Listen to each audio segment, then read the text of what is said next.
C-A-S-A-U-S, I believe. Ms. Casals. Thank you, sir.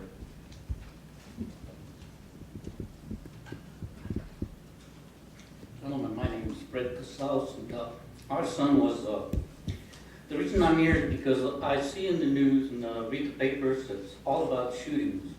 And of course, the gentleman here finally mentioned that some of the victims are tasered.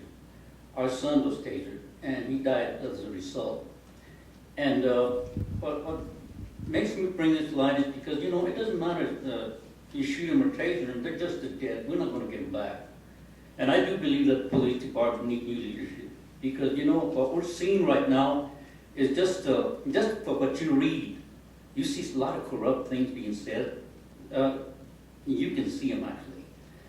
And so the reason I did want to come up here today, because our son was not a bad person. He had a drug problem, and he had PTSD. The day we called the police, he was in one of those, he was feeling pretty ill that day. So usually what Jerry would do, with Jerry Perea, he would get on his bike or walk just to cool down. And that usually took care of everything. But that day, if I'd have known it was the last time I would see him alive when he took off, we knew how to handle Jerry.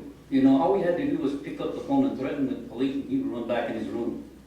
And that day, the neighbors called, and they reported it, that he was doing this and doing that, and Jerry was actually not doing any of those things, but they saw him do, because he got into religion, he believed in the Lord, and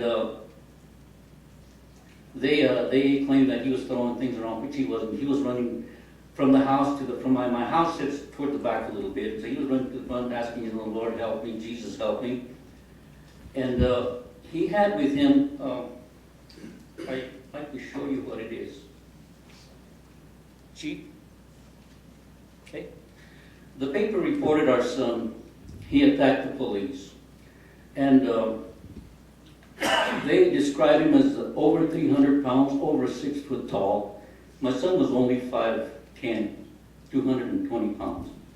And also, he said he attacked him with a large crucifix. Again, this is a large crucifix. Now, we have a bunch of these at the house, which Jerry and the pastor, R.L. Watson, would give to the people of the congregation and pass them out to them. So we do have a lot of these. They're not weapons. But if I know Jerry, the way he was, it was like a family joke. Every time we started arguing, he'd say, I rebuke you, I rebuke you. And that was Jerry's way of, joking with us. And so I was reading the report today, and he said that he was trying to show the police the crucifix. But they mistook, I guess, that it was a weapon, which, well, it could be, could very well be. But I don't think Jerry was trying to use it in that manner. And so, one last thing I would like to tell the chief, and it hurts like hell. We didn't know our son had died, but when we saw the chief on TV describing my son's death, and by the way, my son was trying to apologize to the officer that killed him for attacking with this, so they say. But the chief was laughing when he was describing their death. And then if you said yes, nobody know, whatever, he was laughing, and it hurt us because that was not a laughing matter. Now the chief if he could just understand that this officers took my son's life, they left a little girl. And by the way, she is a 4-point average in school. Bert wants to be a lawyer. And so that's what they left. They left a little girl with a broken heart, and now her grades are down. She needs counseling. So they just don't hurt us, and they hurt some other people too. The families left to whatever, just think about what the things that could have been or what might not have been. But let me assure you that Jerry was not. He had tried, he'd spent time in jail. Yes, he wasn't, like me, he never walked on water either. But he was trying to change his life. He was trying to go to barbers. He was already registered to go to barber school. And all this happened before he was able to attain this. So all I can say is, I do believe that the police department needs a little bit of, better leaders, I guess, to be honest. and to stop the lying that goes on there. The things that they put on those reports they're lies. A lot of them are lies. But then they're self-policed, so they can say whatever they want and get away with it. And I'm not a good speaker, excuse me, but I'm trying to just kind of put to you what we feel, you know. And I do believe that the training that they need should be put in effect for this. There's a lot of good police officers out there.